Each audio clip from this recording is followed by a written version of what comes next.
taquigráficas. Eu gostaria de dividir essa sessão, essa nossa reunião em duas partes. Primeiro, um rápido resumo do que fizemos nesse semestre na comissão. Um relatório rápido. E, a partir daí, vamos retomar os trabalhos. Vamos lá, vai ser bem rápido, para poder ficar registrado na TV e todo o Senado. Vamos passando rápido. Os membros, todos nos conhecemos, tanto os titulares quanto os suplentes, e aí começa a entrar o que foi feito. Tivemos 13, mais deliberativas, tivemos 12 audiências públicas e 2 seminários. Eu quero chamar a atenção de que foram 2 seminários internacionais de um grande impacto. Não vou dizer repercussão, porque a repercussão demora a ser feita. Mas aqui eu vejo alguns balançando a cabeça que tiveram a chance de participar. O senador Lazier, inclusive, presidiu uma mesa e percebeu. Foram 2 seminários realmente de muito peso e que eu acho que vão dar repercussão, senador Raupp, quando publicarmos as audiências. No segundo, eu vou chegar a ele, trouxemos uma parte do PIB brasileiro. Teve presente aqui CEOs de grandes empresas falando sobre ciência e tecnologia. Adiante, rápido. Reuniões deliberativas tivemos 22, com mais essa, audiências públicas 28. Aí estamos repetindo. Esse é o ano inteiro. Vamos. Proposições, aí o segundo semestre. Projetos de decreto legislativo 121, requerimentos 22, projeto de lei 10, projeto de lei da Câmara 3, ofícios 24. Chama a atenção que dos projetos de lei, ali tem 3 da Câmara, mas um daquele vale por 50, que foi o 77, que define um novo marco para a ciência e tecnologia. Nós estamos trabalhando para a presidente Dilma sancionar sem vetos. É uma reivindicação de toda a comunidade científica e o setor empresarial inteiro está querendo que isso seja transformado já em lei. Vai liberar a maneira como funciona a ciência e tecnologia no Brasil, que hoje é amarrada pela burocracia, por fiscalizações exageradas. Continuando, aí o consolidado das atividades do segundo semestre, juntando tudo. Você vê que total de proposições quase 300. Vamos em frente. E aí, quais foram os projetos aprovados? Dispõe sobre subsídio para o serviço de banda larga e altera a Lei 9998, 17 de agosto, autor Aníbal Diniz, relator Lazier Martins. Altera a Lei número 9.279, de 14 de maio, para definir o prazo máximo para exame de pedido de registro, marcas e patentes, a autoria Paulo Paim, e eu próprio fui o relator. Altera a Lei número 9.051, 18 de maio de 95, que dispõe sobre a expedição de certidões para a defesa de direitos e estabelecimento de situações para disciplinar e requerimento à emissão eletrônica de certidões. Autor Romero Jucá e senador Walter Pinheiro, relator. Dispõe sobre a proteção, o tratamento e o uso dos dados pessoais e da outras providências. Senador Antônio Valadares, relator Aloísio Nunes.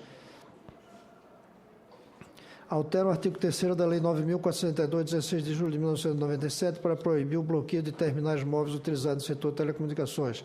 Autoria o deputado Arnon Bezerra e José Medeiros, relator. Altera o artigo 3º da Lei 9.402, 16 de julho de 97, para assegurar aos usuários de serviços de telecomunicação o direito a informações sobre o progresso de procedimentos de instalação e manutenção. Wilder Moraes, relator Walter Pinheiro. Estabelece estímulos ao desenvolvimento científico, à pesquisa, à capacitação científica e tecnológica e à inovação nos termos da emenda constitucional número 85/2015, que é esse que deu o PLC 77, de autoria. Na verdade, está ali Bruno Araújo e outros, mas são centenas de pessoas que participaram, e o relator nessa casa foi o Jorge Viana. Altera a Lei nº 9.991, de 24 de julho de 2000, para incluir a microgeração, a microgeração distribuída no percentual mínimo obrigatório de aplicação de recursos em prol de eficiência energética pela concessionária e permissionária de distribuição de energia elétrica. Senador Hilder Moraes, relator Flecha Ribeiro. Aqui, audiências públicas. Para o PLC 34 de 2015, transgênicos, uma audiência com o CCT e CMA. Aí está a nossa mesa. Proteção de dados pessoais. Foi uma audiência bastante concorrida e debatida. O senador Telmário Mota foi o requerente. Formação de recursos humanos em ciência, tecnologia e informações. O relator foi o Omar Aziz, e nós vamos hoje ler o relatório dele, que não pôde estar presente, me procurou na semana passada, pediu que indicasse uma doc, eu pedi ao senador Lazier para ler um pedaço do relatório, que é muito extenso e muito bom, e mostra como está a situação de formação de recursos humanos, com especial ênfase no programa Ciências Sem Fronteiras. Uma audiência pública que eu requeri, que é impacto dos cortes orçamentários na pós-graduação. Por incrível que pareça, a situação brasileira está tão ruim que essa audiência já está superada, porque os cortes se aprofundaram, o que é um golpe contra o futuro do Brasil. Fala-se tanto em golpe hoje contra o governo, está se esquecendo os golpes que o Brasil vem recebendo cada dia.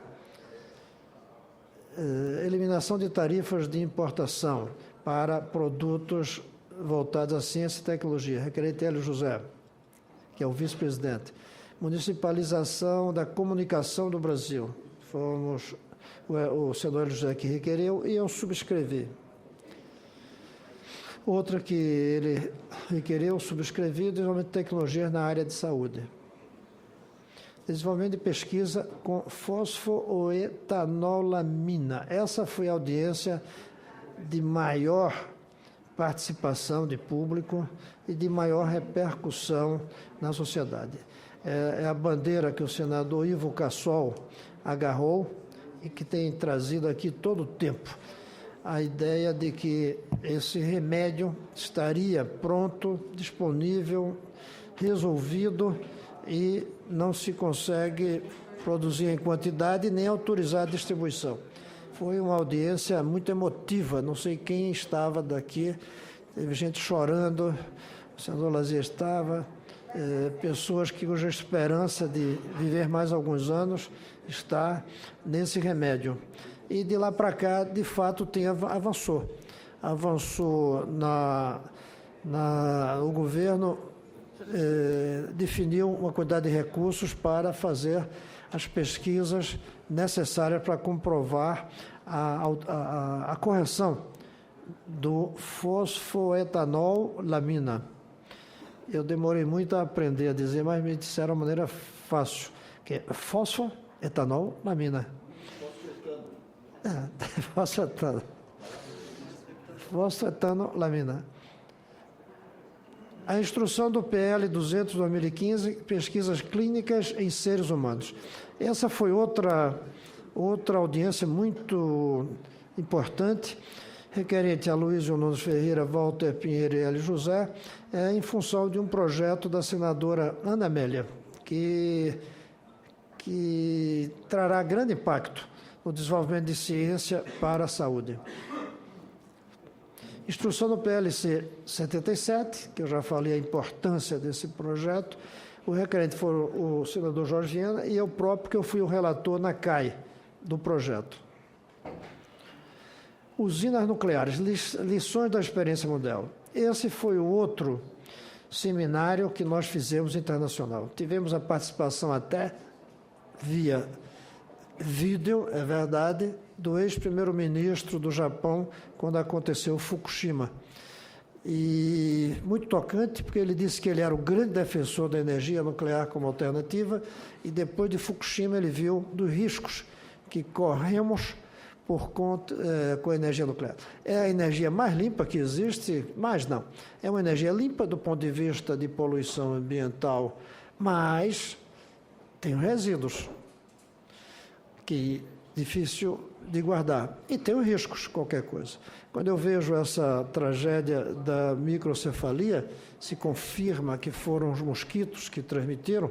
Ontem eu fiz um discurso sobre isso e o senador Telmário disse que tem pessoas dizendo que isso é consequência de uma vacina vencida que algumas mulheres tomaram. Eu nunca tinha escutado falar nisso, mas eu estava dizendo, um país que não é capaz de controlar seus mosquitos e quer controlar a radioatividade dos combustíveis usados nas centrais nucleares. É uma temeridade. Foi um seminário muito interessante, com muita gente que veio de fora, conseguimos patrocínios de entidades internacionais, veio um médico que cuida dos doentes de Chernobyl,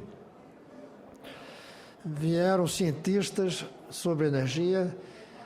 Houve muita reclamação porque os produtores e construtores de usinas nucleares estão querendo que a gente faça uma audiência sobre o lado positivo da energia nuclear. E eu creio que devemos fazer sim, porque não podemos olhar só um lado.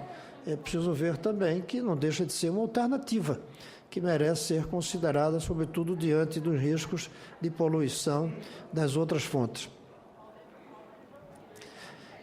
Aí, esses 2 dias que nós fizemos, junto com a Comissão de Ciência e Tecnologia da Câmara. No primeiro dia foi aqui, na Interlégias, e no segundo dia foi lá na Câmara. Foram encontros muito criativos, muito produtivos, e eu creio que esse é um documento final que vai ter uma boa repercussão no desenvolvimento da ciência e tecnologia no Brasil. Com isso, eu creio que terminamos e percebe-se que foi um semestre bastante ativo.